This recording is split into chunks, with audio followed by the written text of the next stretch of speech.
మహాగణాధిపతే నమః. శ్రీ గురుభ్యో నమః. శ్రీమాత్రే నమః. ప్రేక్షకులందరికీ స్వాగతం. 2024 జూన్ మాస ఫలితాలు.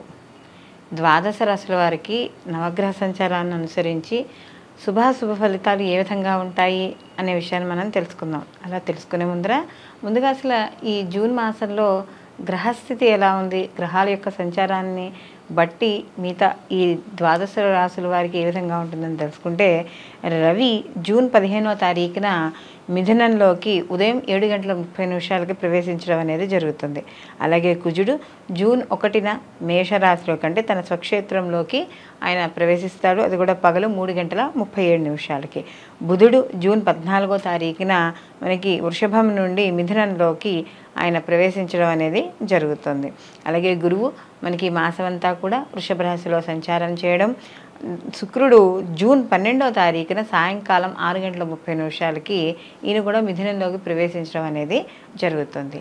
రాహుకేతువులు ఇద్దరూ కూడా మనకి రాహు వచ్చి మీనరాశిలోను, కేతు వచ్చి కన్యారాశిలోను సంచారము. శని భగవానుడు తన స్వక్షేత్రం మూల త్రికోణ స్థానమైన కుంభరాశిలో ఈ మాసం అంతా సంచారం చేయడం అనేది జరుగుతుంది.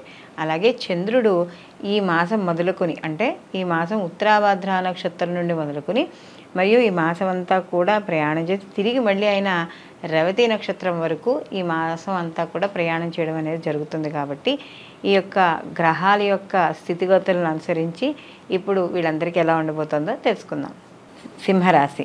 సింహరాశిలోకి మఖ 1, 2, 3, 4 పాదాలు, పుబ్బ 1, 2, 3, 4 పాదాలు, ఉత్తర 1వ పాదము మనకి సింహరాశిలోకి వస్తుంది. సింహరాశికి రాశ్యాధిపతి వచ్చి రవి. సింహరాశి వాళ్ళకి ఈ మాసంలో కాస్త చిన్న చిన్న ఉడుదుడుకులు అనేవి ఖచ్చితంగా ఉండబోతున్నాయి. అయితే ఇక్కడ వీళ్ళకి శుక్రుడు మాత్రం వీళ్ళకి శుభాన్ని ఇచ్చే గ్రహంగా మనం ఈ మాసంలో చెప్పుకోవచ్చు. అలాగే కొన్ని సందర్భాలు అంటే వీళ్ళకి ఎదురయ్యే సమస్యలు కావచ్చు, అయితే వృత్తి ఉద్యోగ వ్యాపార పరంగా కావచ్చు, నిత్య జీవితంలో కావచ్చు, కొన్ని సన్నివేశాలు ఎదురవుతూ ఉండడం, సన్నివేశాల ద్వారా వాటి ద్వారా కొన్ని సమస్యలు ఎదురవుతూ ఉండడం అనేది కనబడుతూ ఉంటుంది. కాబట్టి అలాంటి విషయాలు అంటే ఏదైనా ఒక సమస్య వచ్చినప్పుడు కంగారు పడిపోకుండా దాన్ని ఎలా పరిష్కరించుకోవాలనే ఆలోచన మాత్రం చేసుకుంటే ఖచ్చితంగా వీళ్ళకి ఒక మంచి మార్గం కనపడడం అనేది జరుగుతుంది. అలాగే వీళ్ళకి ఎదురు వాళ్ళతో మాట్లాడేటప్పుడు కావచ్చు, ఎందుకంటే ఆల్రెడీ వీళ్ళకి సింహరాశి వాళ్ళకి గత కొంతకాలంగా ద్వితీయార్థంలో కేతు యొక్క సంచారం అనేది నడుస్తోంది. వాక్స్థానంలో ఎప్పుడైతే పాపగ్రహం అక్కడ మనకి ఉంటుందో ఆవేశపూరితమైన మాటలు, అవమానాలు పొందడం, లేదా ఎవరినైనా నిందించడం, మనం నిందించడం కానీ లేదా ఒకళ్ళ ద్వారా మనం పొందడం కానీ, కుటుంబ పరంగా చిన్న చిన్న ఇబ్బందులు, కష్టాలు ఇలాంటివన్నీ కూడా వచ్చే అవకాశం అనేది కనబడుతోంది. ఒక్కోసారి మానసికంగా కూడా ఇబ్బంది పడే అవకాశం అనేది ఇక్కడ కనబడుతోంది. కాబట్టి సింహరాశి వాళ్ళు ఇలాంటి విషయాల్లో కాస్త జాగ్రత్త వహించుకుంటూ ఉండాలి. అలాగే ఆరోగ్యపరంగా కానీ చూసుకుంటే కొంతవరకు వీళ్ళకి ఉపశమనం అనేది కలుగుతుంది. ఆదాయ మార్గాలు ఏవైతే ఉన్నాయో అవి మీరు ఎంచుకునే ఆదాయ మార్గాలు అంటే ఉద్యోగం చేస్తూనే ఒక చిన్న వ్యాపారం ఏదైనా చేస్తూ ఉండాలి, లేదా వ్యాపారంలోనే విస్తరణ చేసుకుంటూ ఉండడం, ఇవన్నీ కూడా మీకు కాస్త అనుకూలంగా కనపడడం అనేది జరుగుతుంది. కాస్త ఆర్థిక వృద్ధి అనేది కనపడుతుంది. అంటే ఇక్కడ మానసిక రకమైన సమస్యలు ఉన్నా కూడా గమనించాల్సింది ఏంటంటే ఆర్థికపరమైన వృద్ధి మాత్రం ఇక్కడ వీళ్ళకి తప్పకుండా కనబడుతుంది. అలాగే ఎవరైతే విద్యార్థులు ఉన్నారో ఆ విద్యార్థులకు కూడా కొంచెం చిన్న చిన్న చదువు విషయాల్లో వాటిల్లో సమస్యలు ఏర్పడడం, శ్రద్ధ లేకపోవడం, లేదా అనవసరమైన విషయాల్లో ఎక్కువగా మక్కువ చూపడం ఇలాంటివి ఎక్కువగా కనపడుతూ ఉండడం అనేది జరుగుతుంది. అలాగే ఈ యొక్క జూన్ మాసంలో వీళ్ళకి కానీ చూసుకుంటే వ్యాపారస్తులకి వాళ్ళకి కూడా కొంత ఆదాయం అంటే వ్యాపారాన్ని విస్తరించుకుందుకు దానికి ఆదాయ మార్గాలు చూసుకుంటారు. దీంతో పాటుగా వ్యవసాయదారులు ఎవరైతే ఉన్నారో వాళ్ళు కూడా కాస్త లాభపడడం అనేది జరుగుతుంది. అలాగే ఈ వ్యవసాయదారులకు కూడా గిట్టుబాటు ధరలు రావడం ఇలాంటివి కూడా మనకి కనపడుతూ ఉంటాయి. వృత్తి ఉద్యోగ పరంగా కూడా సింహరాశి వాళ్ళకు కూడా అనుకూలమైన ఫలితాలు గోచరించడం అనేది జరుగుతోంది. అలాగే ఇక్కడ ఎవరైతే సినీ కళా రాజకీయ రంగాల్లో ముఖ్యంగా రాజకీయ రంగాల్లో ఎవరైతే ఉన్నారో వాళ్ళందరికీ కూడా అనుకూలమైన ఫలితాలు గోచరించడం. ఎందుకంటే దశమస్థానంలో ఎవరైతే రవి ఎప్పుడైతే సంచారం మొదలు పెడతాడో మొదటి ప్రథమార్థం అంతా కూడా వీళ్ళకి అనుకూలంగా ఉండడం అనేది కనబడుతుంది.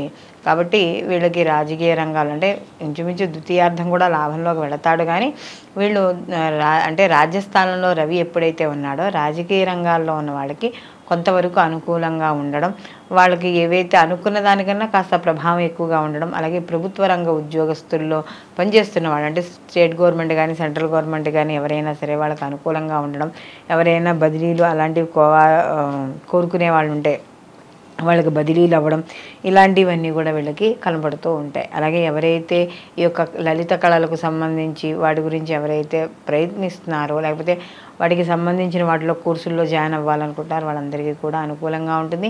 విద్యార్థులు ముఖ్యంగా హయ్యర్ ఎడ్యుకేషన్ అవి చేయాలనుకుంటున్న వాళ్ళకి చిన్న చిన్న సమస్యలు ఎదురుతాయి.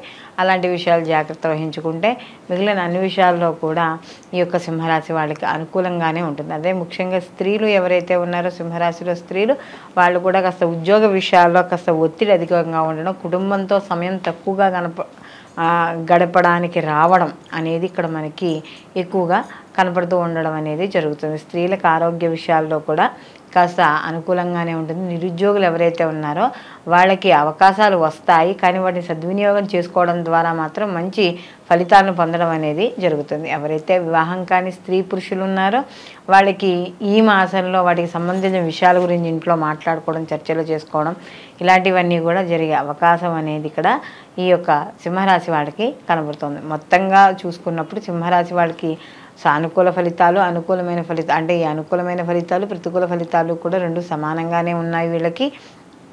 దీంతో పాటుగా మరిన్ని మంచి ఫలితాలు పొందడానికి వీళ్ళు ప్రతి నిత్యము కూడా ఆదిత్య హృదయ పారాయణ చేసుకుంటూ ఉండడం, అలాగే లక్ష్మీ గణపతి ఆరాధన చేస్తూ ఉండడం, లక్ష్మీ గణపతి గరిగితో ప్రతిరోజు పూజ చేయడం ద్వారా ఈ యొక్క ఏవైతే మీకు జీవితంలో ఎదురయ్యే సమస్యలు ఉంటాయో ఆ సమస్యలు ఏవైతే అడ్డంకులు వస్తాయో వాటిని అన్నిటినీ కూడా ఆ గణపతి తీసేయడం అనేది జరుగుతుంది. ఇప్పుడు మనం మాస ఫలితాలు చూసుకున్నాం కదా. అయితే ఇప్పుడు మనం చూసిన మాస ఫలితాలు ఇవి గోచార ఫలితాలు. గోచార ఫలితాలు అంటే మనకి కేవలం 30% మాత్రమే వీటి ప్రభావం అనేది చూపించడం అనేది జరుగుతుంది. అయితే ప్రతి వాళ్ళు కూడా ఈ యొక్క గోచార ఫలితాలతో పాటుగా వాళ్ళ యొక్క జన్మజాతక ఫలితాలు కూడా తప్పకుండా పరిశీలించుకోవాలి. ఎందుకంటే జన్మజాతకంలో జన్మకుండలిలో చూసుకున్నప్పుడు వాళ్ళకి వాళ్ళ వ్యక్తిగత జాతకం అనేది కనపడుతుంది. అంటే వాళ్ళకి జరుగుతున్న మహర్దశలు, అంతర్దశలు, ప్రత్యంతర్దశలు అనేవి ఉంటాయి. కాబట్టి ఒకవేళ ఈ యొక్క గోచార ఫలితాలు బాలేకపోయినా ఇప్పుడు మీరు వినే ఫలితాలు ఉంటాయి, ఆ ఫలితాల్లో మీకు వ్యతిరేక ఫలితాలు కనపడుతున్నా మీ వ్యక్తిగత జాతకంలో కానీ అనుకూలంగా ఉన్నా అంటే జరుగుతున్న మహర్దశలు అనుకూలంగా ఉన్నాయనుకోండి, అప్పుడు ఫలితాలు ఎలా ఉంటాయి?